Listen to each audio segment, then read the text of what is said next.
Sure. Our investigation concluded that this is a very unusual configuration that was used by PG&E.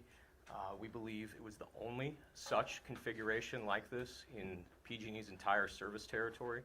Our expert witnesses, had we gotten that far, would have testified that this is not an acceptable industry practice. When PG&E removed the line and searched their entire service territory for similar configurations, they didn't really find anything that that approached this type of configuration. So this was very unique to this place? Yes, and that is a huge part of why we believe that PG&E was reckless with respect to this fire. We didn't have a camera when the CAL FIRE guy was in court explaining what happened with that and how he saw it that night, but if you could maybe help us understand, now that we do have kind of cameras and us looking at the picture together, what was it that happened?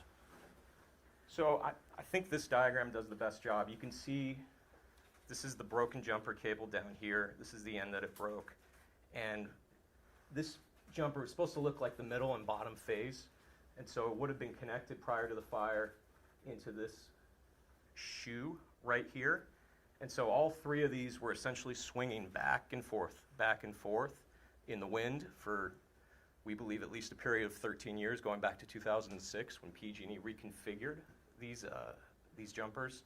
And so it broke, you can see better probably over here. It broke right inside there, inside the bolt connector, as a result of years of fatigue and wind cause wear. And so when that jumper cable broke out, this length right here is suddenly long enough that it can reach the middle arm of the tower, and that's why it was arcing. And so it's the combination of the jumper configuration with the fact that this line, which shouldn't have been energized to begin with, is what caused the fire. And maybe real quick, for people who haven't spent their last few years studying the intricacies of transmission lines, what's similar about this and what's different from what happened to Paradise?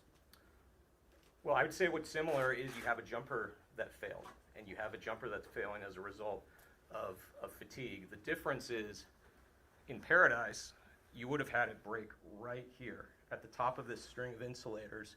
It was attached to the tower by a C-hook, and that's what failed. What's significant in terms of similarity is our investigation showed that our C-hook was also significantly worn. It's just, it didn't get to the point that the tower in Paradise got to where it actually broke and failed.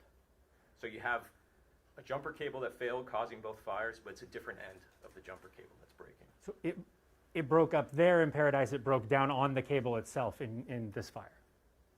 Yeah, correct. It broke up here in Paradise, down here in Kincaid.